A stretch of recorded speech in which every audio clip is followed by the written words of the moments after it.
Here at Barnstable High School, and thank you all for coming. We're really glad you're here to kind of kick off the start of this post-secondary planning process for your children. And I'm going to introduce our school counseling staff. You probably know most of you probably know your child's school counselor. Ted Skirvin is school counselor in House A. Jim Buckman, school counselor in House B. Is Brian here? Nope. Okay, Mr. Brian Wannett, he'll be back in many, school counselor in House C. Alexis Teller is school counselor in House D. Mark Bonavita is a school counselor in House E. Sean Kingman is school counselor in serves all the houses. And then I have a few students as well. So we have an amazing staff. We're here to help and support you. There's Mr. Wannett, school counselor in House C. If you have any questions after this, we'll stick around a little bit afterwards, so feel free to stay and ask questions of your individual school counselor if you have any, and ask any questions as we go through this presentation as well. All right, so the road to college. So today we're going to learn about the BHS graduation requirements, post-secondary options, the factors to consider when you and your child are researching colleges, the factors that are involved in the admissions decisions of colleges, and then other things that you might want to consider: financial aid, scholarships, NCAA, things like that. So the BHS graduation requirements for the class of 2019. And I say for the class of 2019 because if you have older children or if you have younger children, likely the graduation requirements are going to be slightly different as we phase in the requirements we feel are really important through Mass Core. So the graduation requirements for the junior class right now are 4 credits of English, 4 credits of math through Algebra 2 and including senior year. So essentially that means that students have to take and pass a math class every single year. So that's just the easy way to remember it. 3 credits of history, and that specifies world history, U.S. history 1 and U.S. history 2. 3 credits of science, and we are very fortunate all of our science classes are lab-based. So when students are applying to colleges and they require lab-based science courses, you don't need to worry about that because all of our science courses are lab-based. 1 credit of world language, 1 credit in the arts, with 22 credits total, and then students need to pass the ELA, math, and science MCAS in order to get their diploma. So I just want to point out that these are the minimum requirements. These are the minimum requirements for graduation for Barnstable High School. These are not necessarily the minimum requirements to get into college. In fact, most colleges require at least 2 years of language. So this is just minimum requirements for graduation from Barnstable. And so what we really want to emphasize is that whatever program your child is applying to, that you all make sure with that, and with our help as well, do the research to make sure that they're meeting the requirements that they need to be able to apply to be admitted into the programs they're interested in. So we're going to talk about, there are several different post-secondary options. So students can choose a 4-year college, a 2-year college, employment, technical, or career school, military, or gap year programs. I'm going to just spend a couple minutes on each one of these, and then we're going to spend most of our time talking about the college admissions process. For the gap year programs are growing, a growing interest in a lot of students. And what we would encourage you to do is if you have a child who's interested in the gap year program, to make sure that you talk with your child and you talk with your child's school counselor about what that program is. Because a gap year program isn't just taking a year off and living in your house and working. That's not necessarily a gap year program. A gap year program should be real purposeful. There should be some kind of learning involved. There could be travel involved. And there are several organizations that structure some gap year programs. Or sometimes students have structured their own gap year program, but you certainly would want to talk about what that would look like. Career and technical schools, whatever students do when they leave here, we really encourage them to do some kind of additional education, some kind of additional training. And for some students, they may not be interested or may not need to go to a 2-year or 4-year college. A career technical school like UTI or Benjamin Franklin or something like that might be a better fit for them and might meet their career needs. So those are things to talk with your child about. And then with the two-year colleges,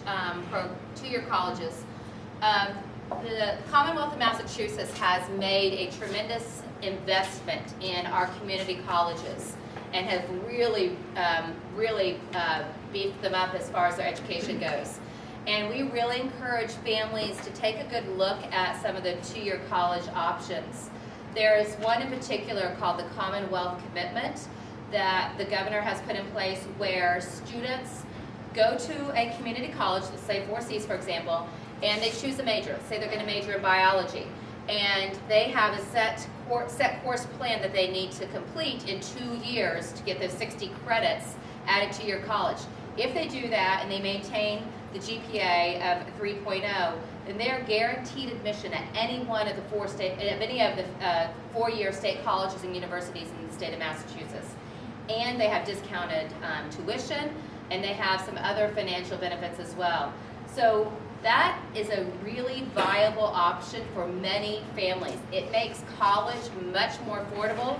Students can complete a four-year college degree in half the cost as if they went to another college for all 4 years. So something to really consider. A chemistry class at 4Cs is going to be the same curriculum as a chemistry class at BC, at UMass Amherst, or whatever it is. It's no different. So it's just something that we encourage families to think about with the rising costs of college. All right. Okay, so we're going to spend the most of the time talking about the college admissions process and what that looks like. There are many factors that we encourage students to look at when they are researching colleges. Are they going to look at a private or a public school? What size of school do they want to go to? Do they want to go to a big school of over 20,000 students? Do they think they'd be better fit at a school of closer to 1,000 or 2,000 or somewhere in between? Where are they going to go to school? Do they want to stay in New England? Do they want to stay in the state of Massachusetts? We have a lot more students who are interested in going south, and there are some amazing schools in the south, some really great schools. We are very, very fortunate where we live in this state. We have some top-notch schools in the whole country in the state of Massachusetts. But some of our students want to go south, and what we tend to see is we see a lot more students through their junior year who are really interested in going to the south, particularly like in January and February, so they really want to go to school in the south, don't we all? But as it gets closer to the time of making those admissions decisions and those decisions about college, their geographic location starts creeping up north just a little bit more. They realize that going into school in South Carolina or going to school in Florida is a long way from home. And while that may be appealing initially, as it gets closer to the reality, a lot of students kind of start coming north a little bit more because they've got to take into consideration, if you're going to school in Florida, then you may only be able to get home maybe once or twice a year because of the cost of transportation. So those factors need to be considered as well when students are thinking about location. Campus culture, what's going on at the campus? Are there a lot of activities? Are there sports that people will want to go to or participate in? Are there clubs? Are there service opportunities? Majors. A lot of our students seem like they know what they want to major in and they have a good idea about that, and that's great. And then we have other students who don't. They don't have a clue, and that's okay too. We really want students, no matter where they are, to be thinking about that and be exploring that. But we certainly don't expect them to know exactly what they want to do. If students know what they want to do and they've known what they want to do for a long time and they feel really confident about it, then we can certainly help gear them to a college that really has a strong foundation in that particular field, whether it's business or engineering or nursing or whatever it is. But if students are kind of all over the map with what they want to study and what they want to major in, we certainly encourage them to apply to schools that have a lot of diversity and a lot of variety and that are large enough that if they change their mind a couple of times, they can still stay at that particular school. Selectivity. Schools, you want to look at schools that kind of fit the profile, the academic profile of the student. So if a student is applying to a school where the average GPA is a 4.1 and they have a 3.2, that's something to consider. If they have a 2.5, they want to look at schools that kind of fit their academic profile as well. And Mr. Kingman's going to go over that through Naviance a little bit more and show you the way that some of these things look as we help students to research the colleges. So as we're researching colleges and you're starting to develop a list, the main thing we stress with students and with parents as well is to be open-minded. We have a lot of students who come up to us and come up in 8th grade and 9th grade and they have a set school that they know they want to go to. And that's fine and that's great. We really want to be able to kind of open their minds and have them to start looking at all the different schools that are out there. We are very fortunate.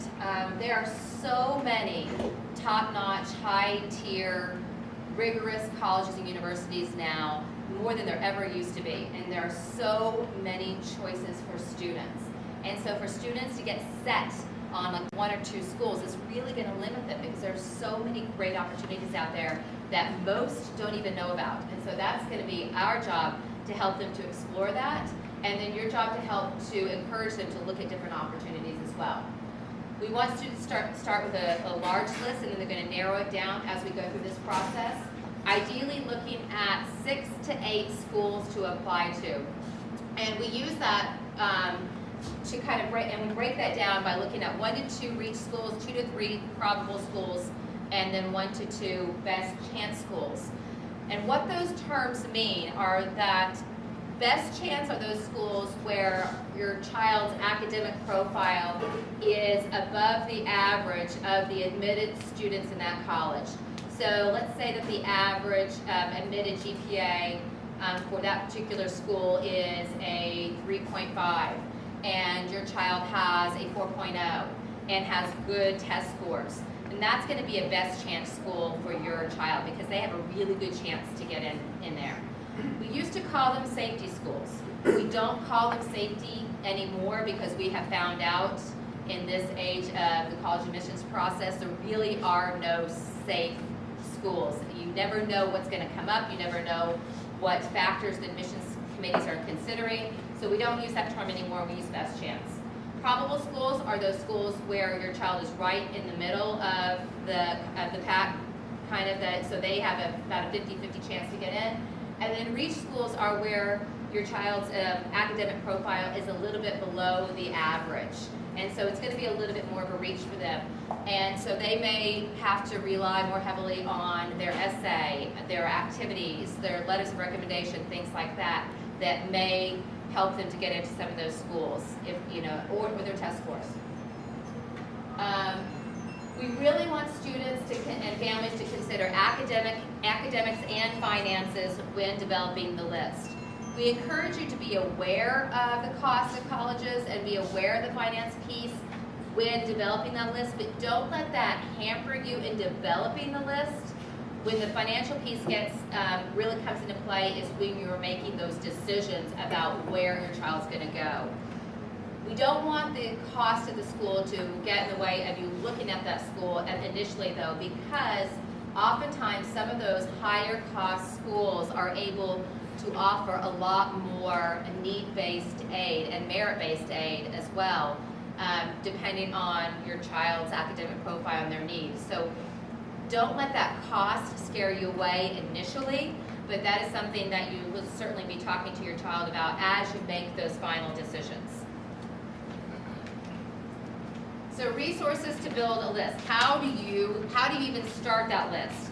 As I said, Sean Keeneland's going to walk you through the process through Naviance and kind of show you where that list is, where it's housed for us.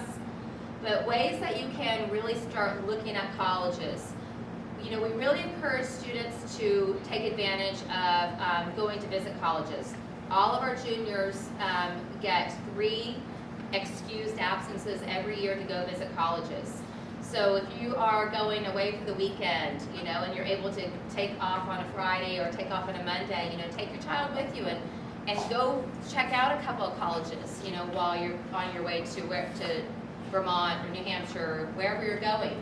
Stop and take a look at a couple of colleges. And it doesn't have to be the ones that your child is necessarily looking at, but it can give you an idea, and it can give your child an idea about what it is that they are looking for. Do they want a big school? Do they want a small school? Do they want a school near the city?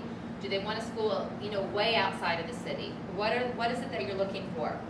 We also encourage students to take advantage of February and April vacations to visit colleges. This is really, really important in the junior year. That is one of the best times to go visit colleges. You can get a lot of college visits done during those time periods. And it's great because college students are in session during those times, and we're not in school. So you can actually go and you can see what it's like during the day, a day in life on the campus, and what do students experience. You can sit in on classes and see what those particular classes are like. So those are great times to go visit colleges. Rep visits and the college fairs.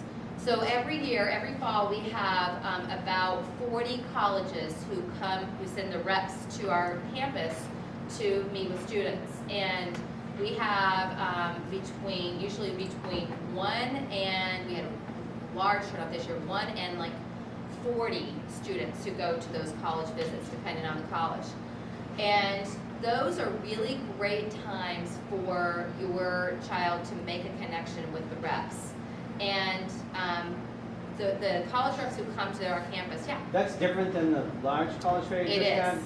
So the large college fair we have every October. And that is where we have about 150 colleges who set up in the field house. Crazy. It's crazy. It is crazy. Every college fair is crazy. And so if your junior took advantage of that this year, that's great. We really encourage them to take advantage of it the senior year as well, because again, those reps who come there and the reps who come here to do individual visits on our campus are usually the college reps who are reading our students' applications and making the decision on whether or not they're getting into that college. So if your child can go and can meet with somebody and can show interest and put a face to a name, that can go a long way in the college admissions process. So we encourage students to take advantage of those college visits and of the college fairs as well. Putting that face to the name, showing interest, it makes a huge difference in the college visits. Yeah. You talk about the college visits, the tours, and all of that. Yeah. How do you schedule those? Do you call the admissions office? Do you call? When you go visit colleges? Yeah, to go visit on the weekends and stuff like that. Who do you? Is it official, and you just kind of go and wander around? That's a really good question. Okay. So the question is, you know, when you want to go visit the colleges, how do you make that happen? So you can't just go in and wander around. However, I really encourage you to call the admissions office and get in on one of the guided tours, because you're going to get a lot more information by going on those guided tours. You'll be able to ask questions. And not only that, but your child can show interest in the school. And sometimes, again, that makes the difference, because they can, again, there have been times when we've had students who have been admitted into particular colleges because they have shown interest in that school, you know, going on a tour, going to those college visits. So we encourage you to go call the admissions office, find out when those tours are. Okay. You can also, if your child knows what they want to major in or has a strong interest in an area, sometimes they can set you up in going to sit in on a class in that particular field. So that's a really good opportunity. Okay.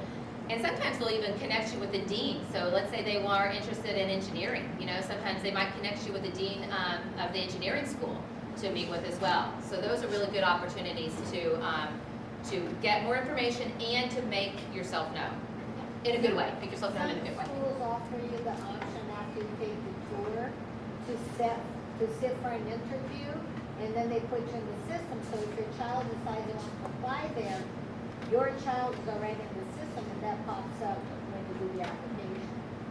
That's a really good point. And not all schools do interviews, but some of them they do. And if that's a school that your child has a strong interest in, again, we encourage you to take advantage of that. And Massachusetts Maritime, you don't need to take a campus tour, you can just, on a drop-by basis, they have their hours.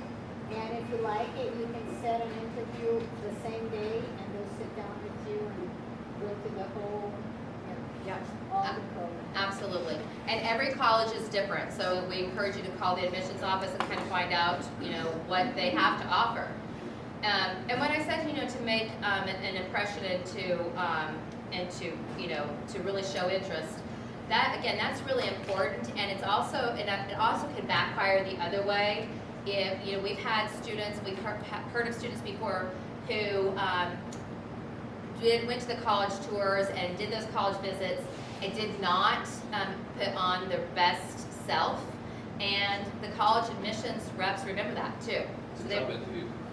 It is. It's kind of like a job interview. Yeah, you need to be on and ask good questions and know about the school and be on your best behavior and represent Barnstable High School well, because that's going to pay off for the child. It also impacts Barnstable High School as well. And college websites, go look at those college websites. They have a plethora of information.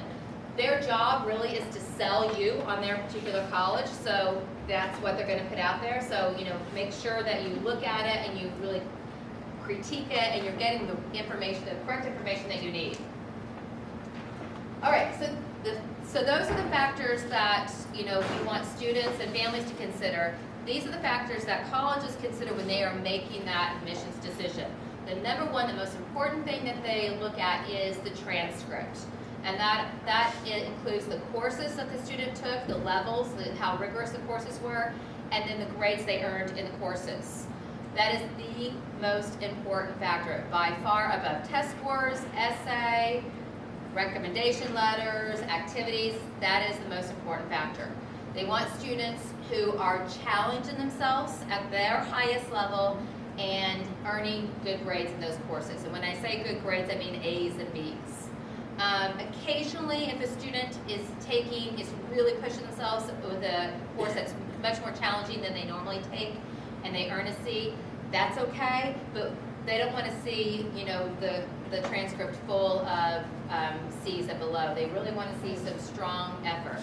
They also don't want to see students who are just kind of cruising by, who are taking, CP classes and just earning easy A's across the board.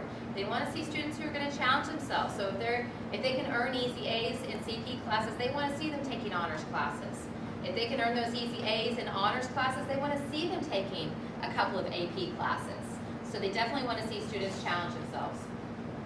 The ACT and the SAT are the standardized admissions tests. We'll talk about that a little bit in a moment.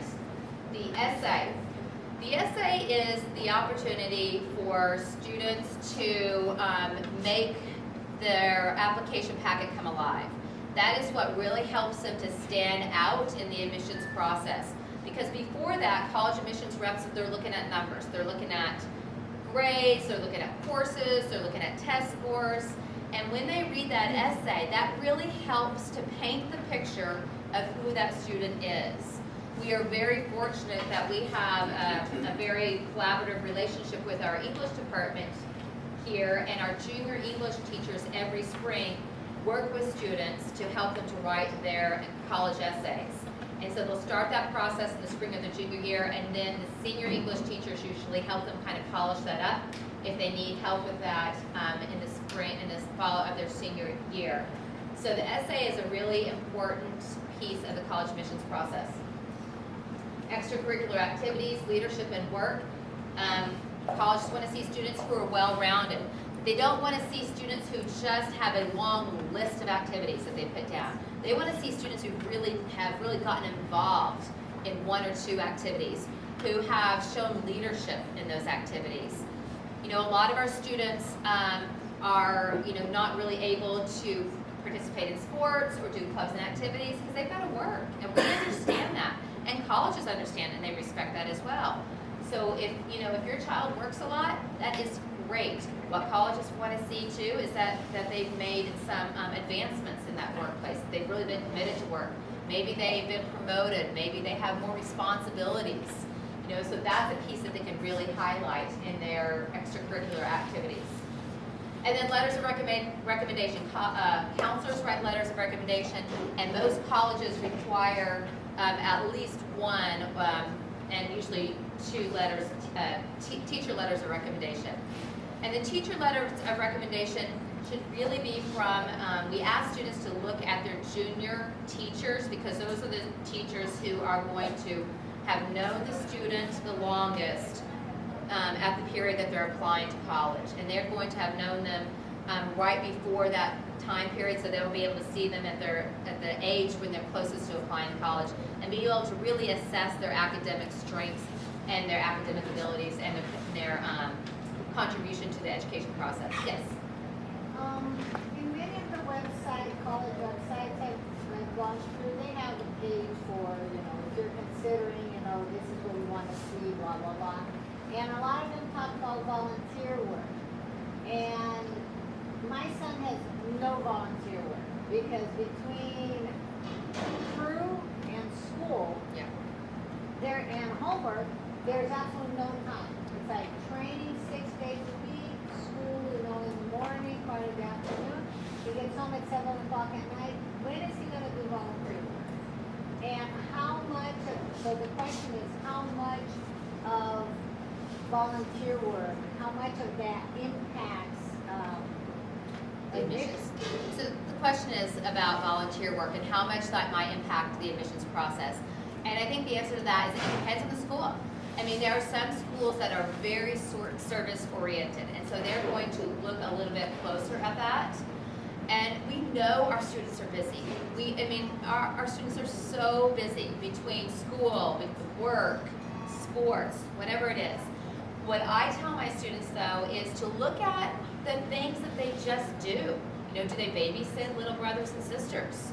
Do they go help their grandmother, on the weekend, raking leaves, What are some other things that they may do that may not be like organized volunteer work, but where they are providing service, to others? So it doesn't necessarily have to be through a organized program. It can just be natural service that they're providing, to family and friends that they may not have thought about before. So I encourage students to kind of look at that. We have some students who they are all about like volunteer work. They, volunteer with different organizations, and they love that, and that's what they do, and they're able to do that. But then we have a lot of students who aren't, and that's okay. It's just looking at where are they able to provide some service work. I think that's what you would want to highlight. And just one last thing about the letters of recommendation. All the letters of recommendation are confidential. Students sign off at the beginning of their senior year. They waive their rights to view the letters of recommendation. And the reason we do that is because that's what colleges want. They want to know that the letters of recommendation that we're writing and sending to colleges are true and accurate and are not biased in any way. So the letters of recommendation that we write are confidential that we send to colleges. All right, so standing out in the admissions process, we talked about this a little bit already. I just kind of want to review that. Again, we want students to challenge themselves in their course selection. So they want to take as rigorous courses as they can and still do well in those courses and maintain the balance in their lives, be able to do the activities, spend time with family, things like that. Go beyond the minimum requirement. We have a 3-year, 3-credit requirement for science, but if a student is interested in any field in the sciences, in biology or in nursing or something like that, they really need to take a lot more science classes at Barnstable High School. And we've got a lot of great science courses that students can take. So they need to go beyond the minimum requirements. If they're looking to go into engineering, they really need to load up on the math as well. So going beyond those minimum requirements is going to be important for some of those programs. Taking the ACT and the SAT more than once. So those tests are important in the admissions process. I'm going to talk about those in the next slide a little bit more. But students should take those more than once if possible, because that's an opportunity for them to improve their score. So trending upward is another important factor. We know that we have some students who, they come into Barnstable High School and they are on it.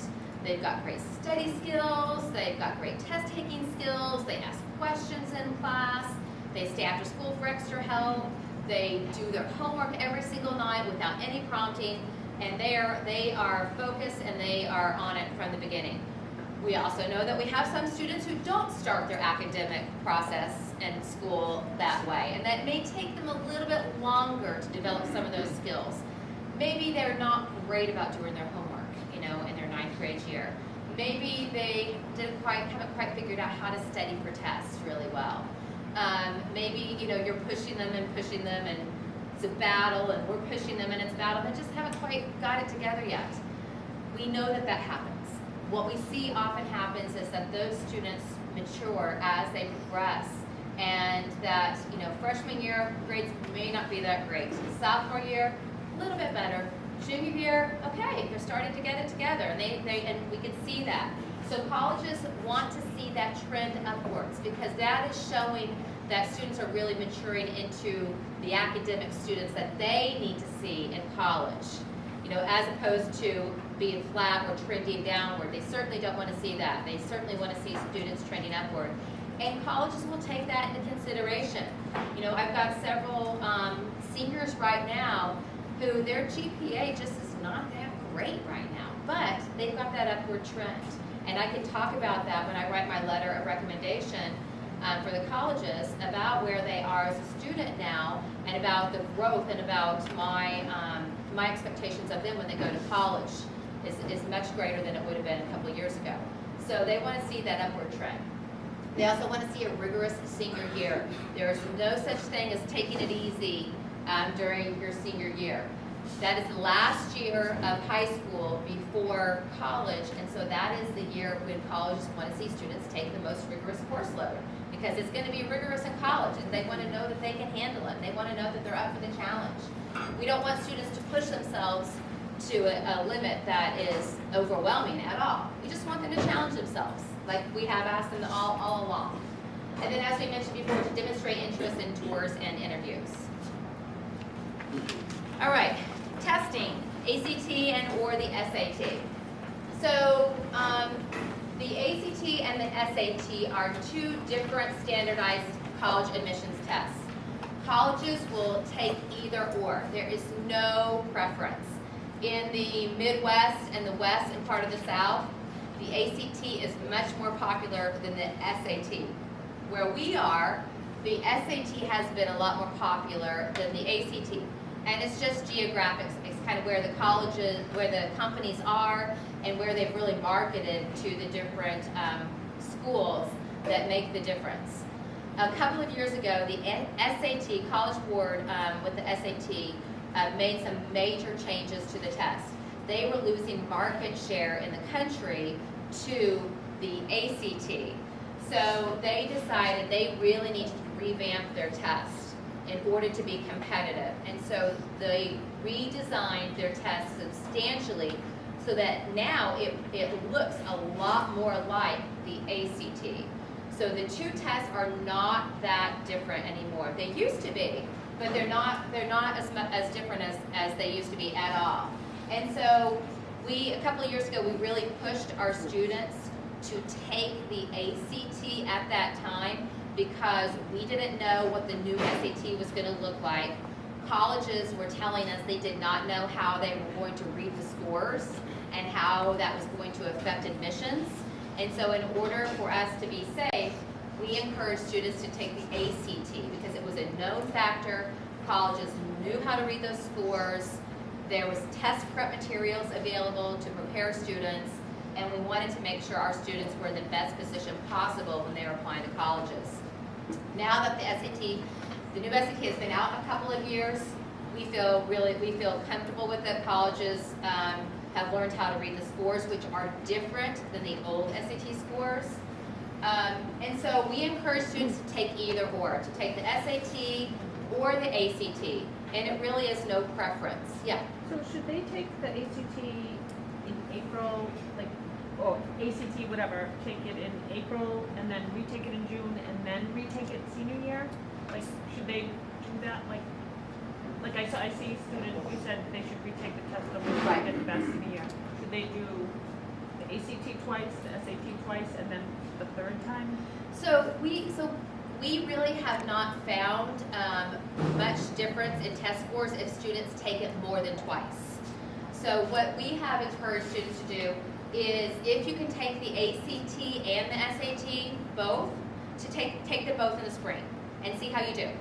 And then what we would say is whichever one you feel most comfortable with, whichever one you feel like you did the best on, retake that one in the fall of the So senior don't year. retake in June.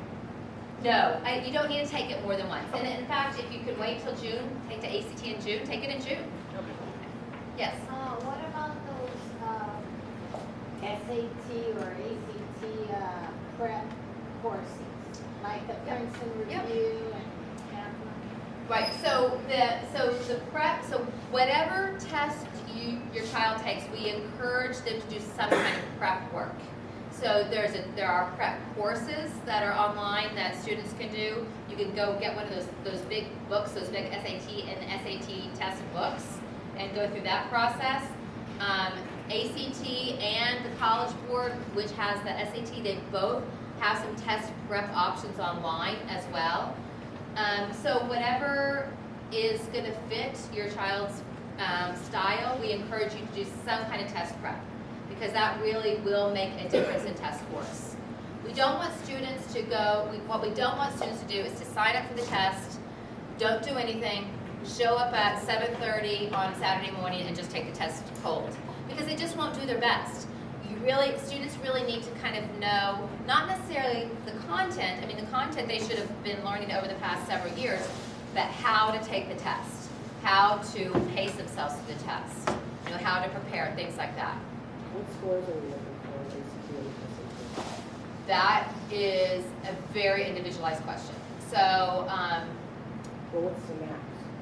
so for the max, so it's 1600 is the max for the SAT, and 36 is the max for the ACT.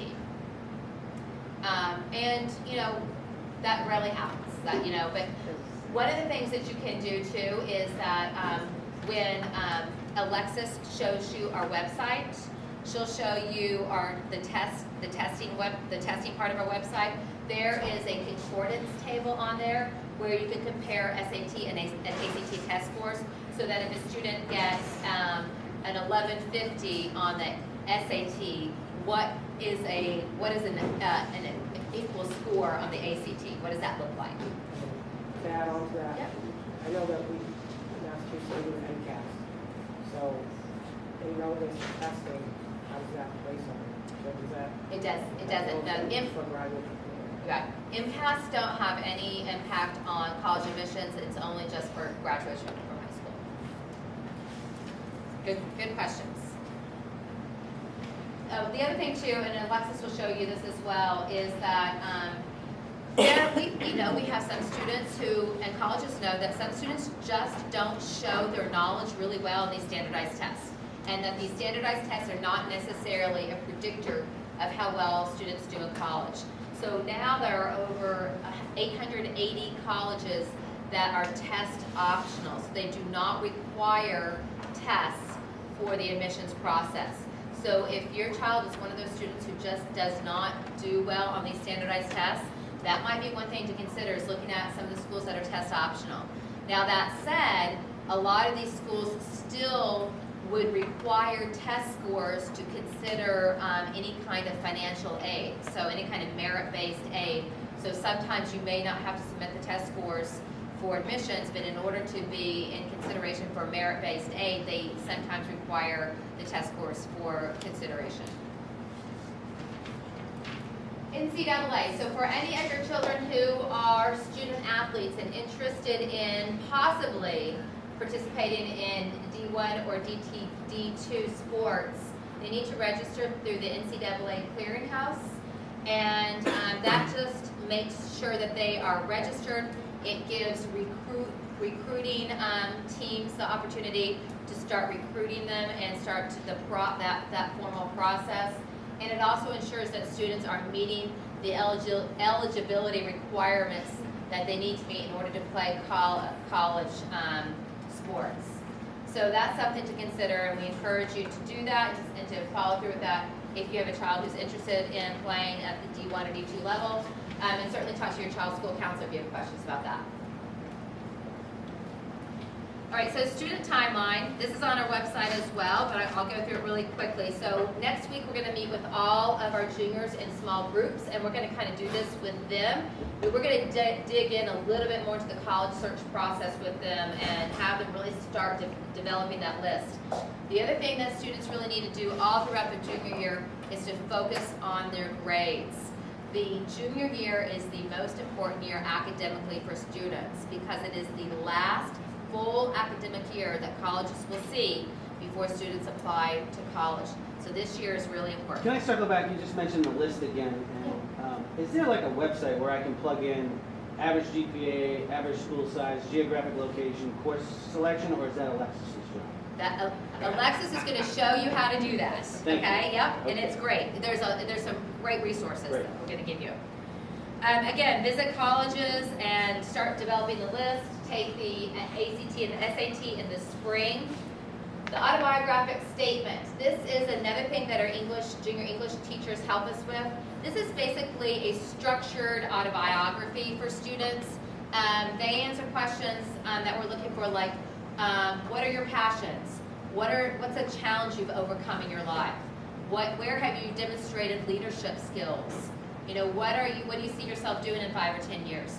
So that just kind of helps to give students an opportunity to talk about themselves a little bit.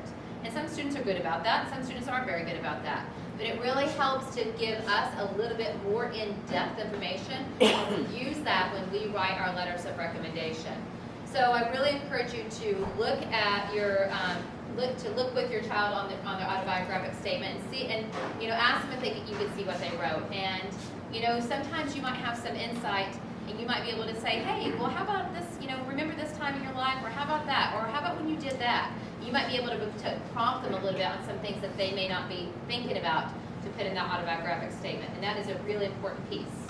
The essay, again, we'll meet with juniors in June to kind of go over things again with them. And then we really want them to make very thoughtful decisions when they select their courses for next year. And then in the senior year, we meet with students again in small groups. We encourage them to retake their ACT or the SAT, continue to visit schools, and they're really going to start finalizing their list at that time. All right, financing college. So I kind of glazed over this a little bit earlier, and I just want to kind of spend a minute on it. The cost of college has become astronomical, as I'm sure you are very keenly aware at this moment. We have 2 nights that we sponsor here at Barnesville. In October and April, we have an organization called the Massachusetts Education Financing Authority come in and do a presentation on college financing and then paying the college bill. Both of those presentations are really geared towards parents of seniors, but we always open those up to parents of juniors as well to just get more information about this college financing. What does that mean? What does it mean to have a subsidized subsidized student loan? What does it mean to have an unsubsidized student loan? What is a grant? What does work study mean? How does all that work? What if my child gets scholarships, local scholarships? How does that play into it? So all that's what we talk about in April. And then the college financing night in October is a little bit more general about the college financing process. So you will get invitation to that for this coming October. But we really want families, and we really encourage students and families to really have that open dialogue on finances and what can the family afford, and what is reasonable and what isn't reasonable. There are, as I mentioned before, we are so lucky. We have some great state colleges and universities in Massachusetts, and those colleges are going to be a lot more affordable for some people. Again, we certainly don't want you to close the door on some of the higher cost private colleges either, because sometimes they're able to provide, depending on your child's academic profile and need, they're able to provide some significant financial aid. So keep your options open, have conversations about that, and then we talk to students about that as well. You know, students, we're seeing a lot more students who have become a lot more financially savvy, and a lot of it is because they're having to work too, so they're really starting to really appreciate the value of money and what that means to the family as well. So that's an important thing to think about. The Massachusetts Educational Financing Authority, they are an incredible resource. You can call them, you can email them, go on their website, there's a ton of information. They can answer so many questions that we can't answer for you, and it's all free. It's a free resource for you to be able to access. And then scholarships, as students start to go into their senior year, they'll start to become a lot more aware of scholarships that are available for them to apply to. And we have a lot of those in our office that's available, and then some of those are just maybe available locally. Right. Yeah.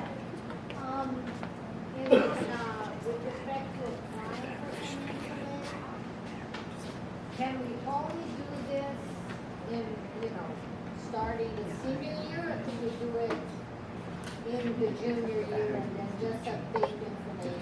You can't do it until after October 1st of the senior year. So that's when the FAFSA becomes available. The FAFSA is the it's a federal financial aid. Yeah. Free application for federal student aid is what it stands for. And that is what everybody needs to complete in order to get any kind of federal financial aid. And so we encourage everybody to complete that. It becomes available to complete on October 1st of the senior year. And what they will be looking at in order to make those decisions, so that will be, for you all, that will be October 1st of 2018. So they will be looking at your tax information from this year, from 2017, is what they will use to determine your financial aid. Yes? Okay, so if I go online and I fill out the application, my son's, I'm divorced, so my son's father, does he have to go and fill out one application as well online? Yes. And what I would do, and again, a lot of those questions, any questions you have about that, because it can be confusing, if you call or contact MIFA, they can answer those questions really easily. Okay. And if you walk through the website too, you can see that too. Okay, so does my son's father also have to fill out the MIFA? MIFA is an organization. It's just to help. Okay, They just provide free assistance. Okay. They're a great resource. All right, so now we're going to go through some of the resources that we were just talking about. Alexis is going to walk you through the Barnstable High School website, and then Sean Kingman's going to walk you through Naviance, and then we will open up for questions. Yes? I had a question, which I was wondering, the AP classes, I don't know if you're going to touch on that or not, like the AP classes, the credits toward college, because I'm a little bit confused. Okay. About, I don't know if you guys are going to. No, but I can address that real quick. Thank you. So the question was about AP classes and as they apply to college. So if students take advanced placement courses here at Barnstable High School, they will take the AP test in the spring, in May. And if they score a 3 or higher, 3, 4, or 5 on those AP tests, they can be eligible for college credit. So it depends on the college. Some colleges will take college credit for any of those. Some colleges won't accept any college credit. But it depends on, but some colleges may not take college credit, but may advance them to the next course. So that really depends on the colleges. And it depends on the score that your child got. So students can absolutely earn credit by taking those AP classes. Colleges may apply credit towards their college transcript. So is the AP class, like, if you say they got a 5 Yep. on the test, is it worth like 3 credits, 1 credit, 2 credit, like how? It depends on the college, Okay. again, so it all depends, but most of them, they get a course credit for it, so that's usually like 3 credits, depending on the college. Okay. College credits are different than high school credits. Okay. Thank And you. the other thing real quick I want to touch on is dual enrollment. So sometimes our students after they've completed their junior year, they feel like, okay, I'm done with high school, I feel good with my experience in high school, I'm ready to kind of go on and have that, a little bit of college experience. If students are, but they still haven't graduated from Barnesville High School, students can apply to do dual enrollment with Cape Cod Community College. And what that means is that usually for students, by the time they get to their senior year, they just usually need 2, maybe 3 credits. They usually need an English and a math, and then maybe something else. And so if students are interested in going ahead and starting that college process, they can go take those courses at 4Cs. They can take their math class at the college level. They can take their English class at the college level. And they get their high school credits for it, so they meet their high school graduation requirements. And they start building their college transcript as well. So those courses they take at 4Cs will go on their transcript at 4Cs, and they can transfer those college credits to whatever college that they're going to start the following fall. So for some students who are ready to move on, they can do that. Those students who choose to do dual enrollment, they are still Barnesville High School seniors, so they can still participate in sports. They can still participate in senior activities like prom. So they're still, they still can be involved, but they don't really come to school here. They go to school at 4Cs and start building that college transcript. Yeah. That application process is through the high school or the college? It's through us. It's through the high school. It's through your child's school counselor. And do they pay for the college classes? It depends. So sometimes 4Cs, sometimes they get grants to be able to pay for it. Sometimes they don't. But the cost of the courses there are a lot less expensive than courses at other colleges. So, some students aren't, sometimes they can subsidize some of the costs as well. When do they apply? This year they apply to do that next year? They would apply, they would start the process in the spring of their junior year, working with their counselor and looking at like what is a good option, how do we do this, what courses should I take, that kind of thing. Spring, Okay, all right, Alexis. All right, I don't project so well, so I'm going to use the microphone. So we've tried to make the website really user-friendly for you so that you can find all the information that you might have heard during the presentation but maybe didn't quite remember. So if you just go to the main Barnstable High School site and just click on departments right here, you can click right on school counseling.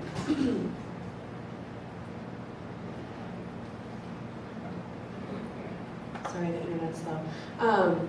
So we have just general information on the first page. We do have a meet our staff page here as well.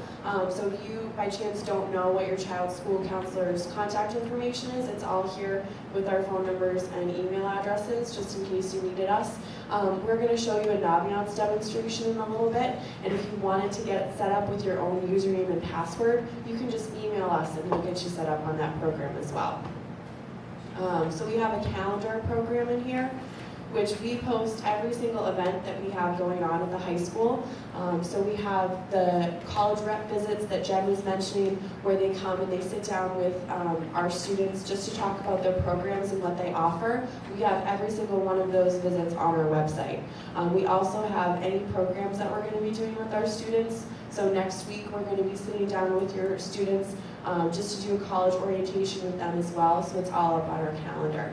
So you can always check and see what we have coming up and if there's anything that you wanted to attend yourself. We have a college planning section here, which we put up the college, All Cape College Day.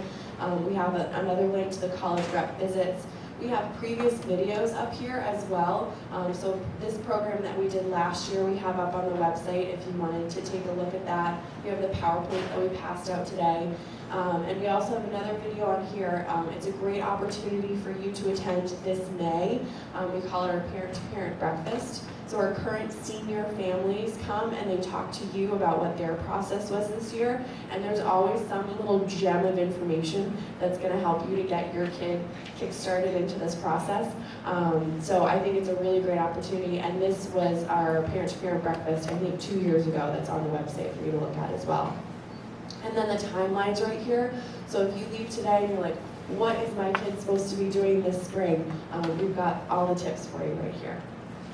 Now, we also have the college admissions testing, so like Jen was referencing, there's the 2 different tests you have to take, both the ACT and the SAT. We've put up the registration deadlines and the actual test dates here for you. And then there's also a link right to the website so you can get registered and signed up. And then the SAT. Then there's some comparison information for you, so if you're wondering what test your student should take, we have the comparison between the SAT and ACT and what those differences are between the two. The FAIR test link is here, so if you're wondering what schools don't even require testing, you can click right on that. And then we do have some test prep options there for you as well. Then the dual enrollment that we were just mentioning, if you're interested in this option for your student, we have a link there as well. So it gives you some more information about the application process and deadlines.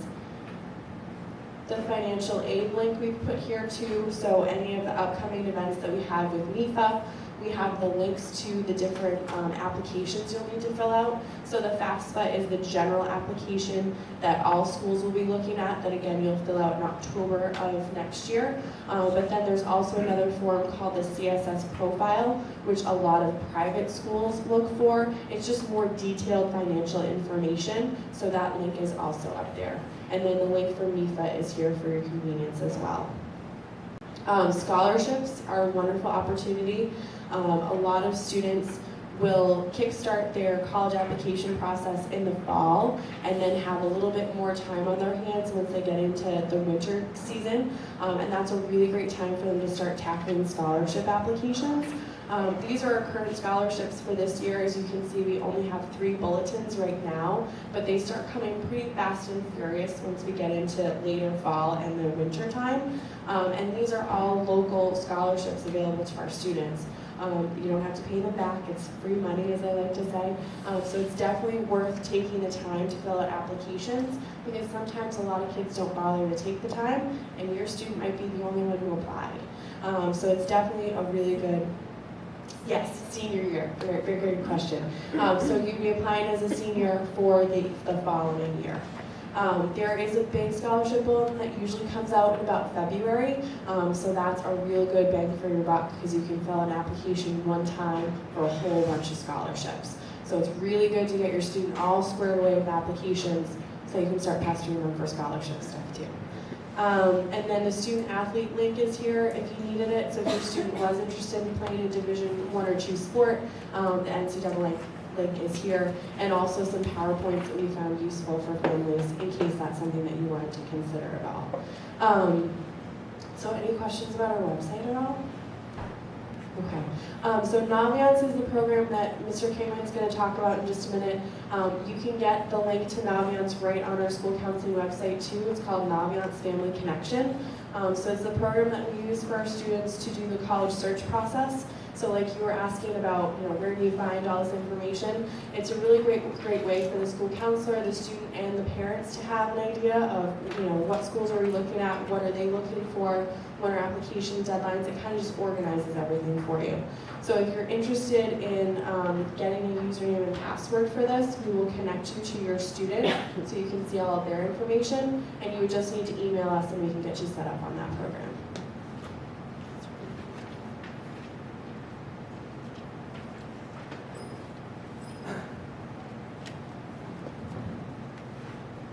So Naviance is basically the major tool that we use for researching colleges, for developing a list of colleges, and for actually visiting colleges' websites. So it's kind of a one-stop shop for all the things that you need to do in terms of really kind of exploring all of these options for colleges. Next week, we're going to be meeting with all the juniors in the computer lab, small groups, and we're going to be introducing them to our Naviance program. They'll all have a username and all have a password starting next week, and we're going to show them how to operate this great program in terms of researching and developing a list of schools. You guys are all welcome as well to have your own personal username or password. If that's something that you would like, you can just email your child's counselor and we can set one up for you. And then every kid will get one next week during our presentation.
Do it so close. While we're working on this, let me kind of explain to you what this looks like. So there are two locations you can log in from. One is right from our main page, or like you also saw from the BHS counseling page. When students log in, they will come to their own account, have their name right on the top. There'll be a couple of tabs, colleges, careers. So if they click on the college tab,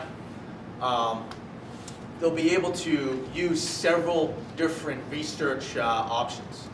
One of the ones that we really like to use is something called college search. So when you log in, go to colleges, there'll be several tabs on the left. College search tab is a very good one to use. Once you click on that tab, there are 9 categories where you can really hone in on what your student is looking for. Sean, there's on that slide, finding a college, yeah. Some of the categories that are very important is type of college, 2-year versus 4-year, size. You can actually pick below 2,000, 2,000 to 5,000, 5,000 to 10,000, so you can really be specific. You can also pick location. I think one of the first things that kids should really think about is where do they want to be? Do they want to be in Mass? Do they want to be in New England? Do they want to explore something down south? So if you kind of hone in location, that can really bring the list from 5,000 to, let's say, 200 immediately. You can then pick majors. There's several majors you can pick from. You can also pick athletics or extracurricular activities like marching band or choir, things like that. So all of these tools within College Search are all options you can select. From there, a list will be generated. So you might come from 5,000 to like 17. And then you can actually click on each college and go to their admissions tab and see where your child fits in regards to GPA, in regards to SAT or ACT scores. So it does compare your child to other BHS students that have actually applied to that college. And it'll tell you if those students got in or not. So you can kind of get a sense if it's a reach school, a probable school, or a best chance school by really kind of honing in, clicking on the link of the college and kind of comparing, contrasting within that college. So the thing about Naviance that I like to tell everybody about is that it's user-friendly, so don't be afraid to make mistakes. Nobody sees this but you, your child, and the counselor. Colleges don't see any of this stuff. So feel free to click away and just kind of explore through the whole thing. I think some of the best things that come across our plates is when we just try new things within this site. So don't be afraid to, you can't mess up. You can delete colleges, you can add colleges, so you can do all those things to that list that you generate.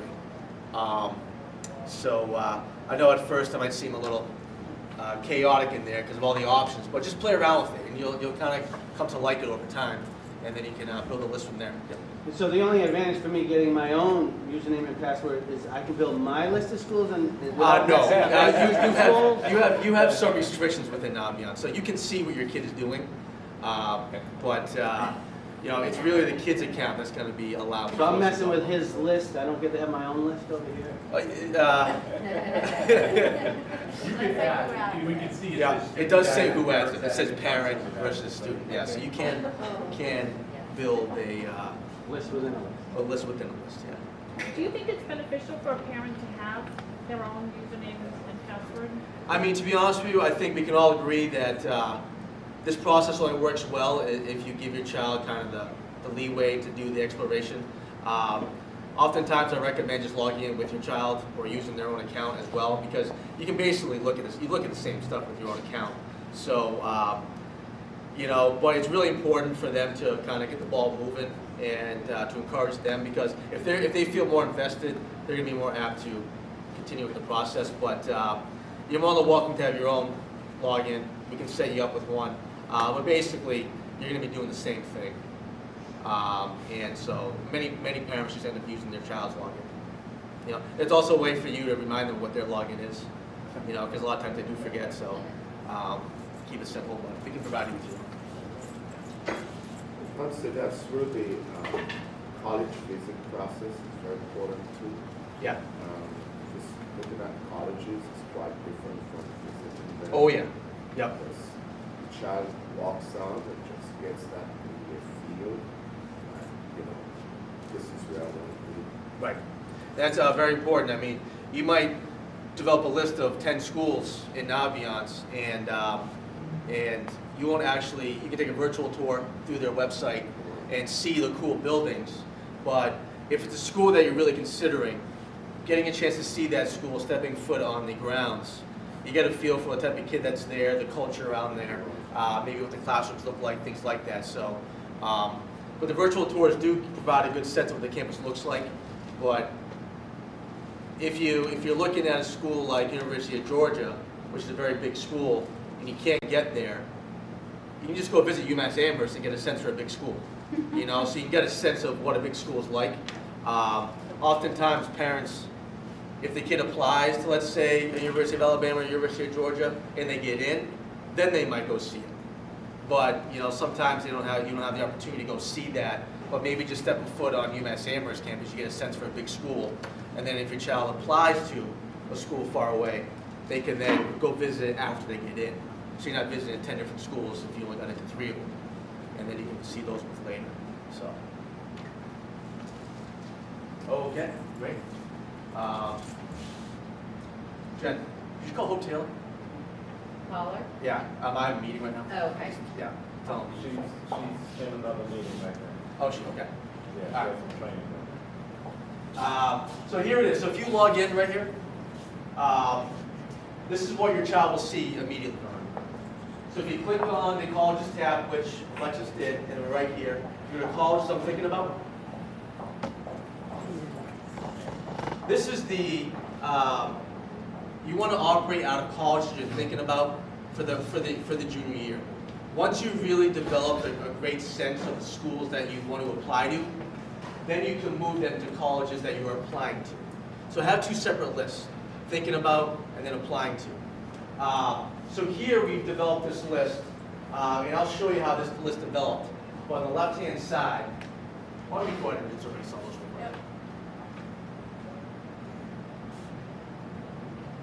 quick.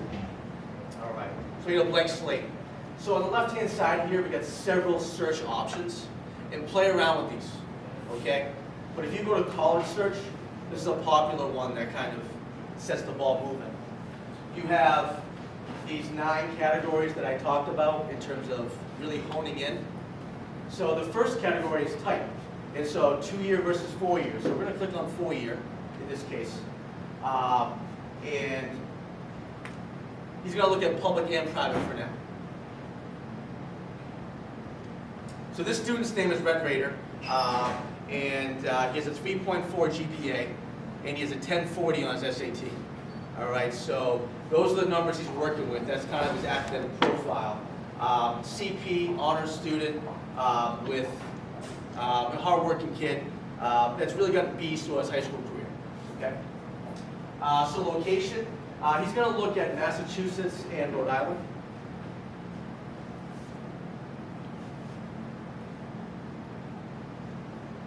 So already we've gone from 5,000 colleges to 89 colleges by simply doing 4-year in Mass in Rhode Island. He doesn't really want a big school. He visited UMass and it was way too big for him. So he visited a school like Stonehill, a school like Wheaton. He really liked the size. So he's going to do 2,000 to 10,000.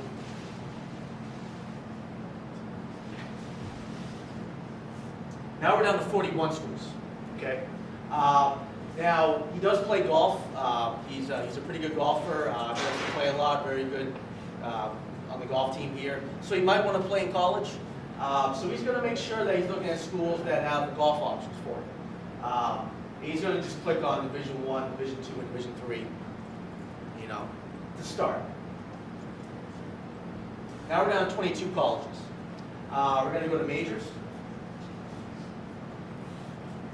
And he's thought a little bit about business.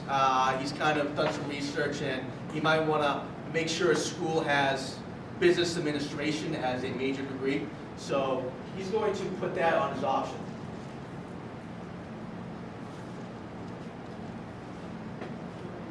You can do more than one. You can do more than one. Oh yeah, you can add like 5. Yep, definitely. Yes. So now we're down to 17. So the tools that we use, we did type, we did location, we did size, we did athletics, and we did majors. You can do costs if you like, that's an option. Special programs like a marching band or a choir, those are great things. That's just as important as sports, believe me. All right, sports is not necessarily the be-all and end-all. You know, just as important to be involved in music or art. That's just valuable, if not more valuable in some cases for many students. But in Red Raider's case, he likes golf, or he'd like maybe to play. So we come up with 17 colleges from our list. So one thing you can do when you have generated this first list is begin to click on colleges. So if you click on Assumption College, this will take you to a page that is solely based on Assumption. There's a link right to the website to Assumption right there. If you click on Admission right here, you can see that a 74% acceptance rate. If you scroll down a little further, you'll now see a graph, which is very cool. The green checks are students from BHS that have gotten in. The X's are kids that did not get in. This circle right here is red. And that's based on his GPA of 3.4 and his 1040 SAT. So this puts them pretty much right in the middle of kids that have been accepted to this college. And so this basically would be what we probably would call a probable school, right in the middle. All right? If we're looking at the comparison from reach, probable, and best chance. So if we go back to this college list, and let's click on Babson College. So here's the school he's heard a lot about. They have a good business program, and he wants to look into maybe looking at if he would fit in there. So we have the link to the website, as always, right there. And then if we go to admission here, they have a much lower acceptance rate, 26%, which means that this college is going to be much more competitive to get into. All right? If you scroll down, you'll notice here's red, and here are the kids from BHS that have all gotten in. All right? This is going to be a clear reach school for Red. All right? Does it mean that he shouldn't apply? No, but I think it's something where he needs to understand that it's not going to be as probable to get in. and that he might need to do a little more legwork. Make sure his essay is really good, that make him stand out. Make sure he might communicate with the golf coach there, and so it's going to be much more of a reach school for him. All right. And then if we go to, let's say, Suffolk in Boston. This is downtown Boston. You might not like the city or not, but if we go to admission there, they have an 84% acceptance rate. And if we scroll down, you'll see here that red falls in the middle again. So this would also be kind of what we would call a probable school, since it falls right in the middle. Okay? So this is a great tool to use for kind of bringing that school list to a smaller list, then also navigating each college individually. Yep. And what are you doing? What is the program doing when there's a school that doesn't have 30 data points from BHS that have attended or applied? So basically, we might not even have a graph on them because we don't have many kids apply there. However, from a admission standpoint, colleges are always looking to bring in a student from a high school that they hadn't seen before. So it can work to your advantage. So. And there's other data. There's Right. the national admissions Right. data that they have. They don't Which will be there. Yeah. Yes. they- And I can it- compare not- my student to that. Yes. Not on the graph. Yes. Not on the graph, but yes. Yeah. Yeah. Underneath here. Yeah.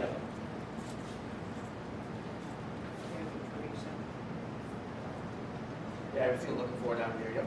Got it. So if you once he goes through, Red went through, he clicked on assumption, he clicked on, he's going to click on Babson because he liked it. It's going to reach school, but he's going to try it.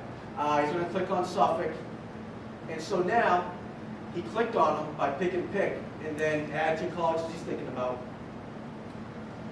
And then now it's on his list of colleges he's thinking about. All right, so very user-friendly, and now he can have that on his list to explore further, maybe go visit, things of that nature.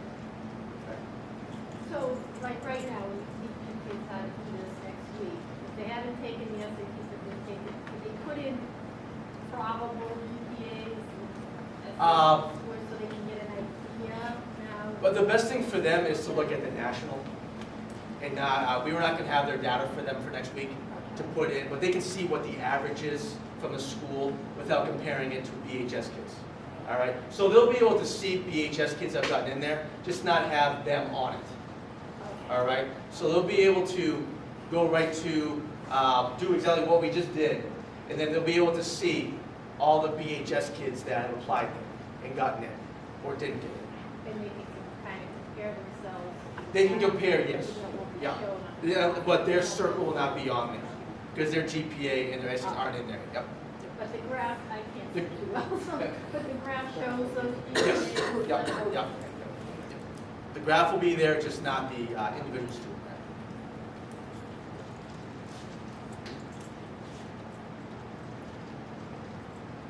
Questions with Naviance? It's awesome.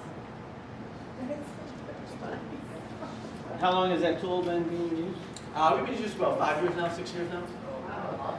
Yeah. Right.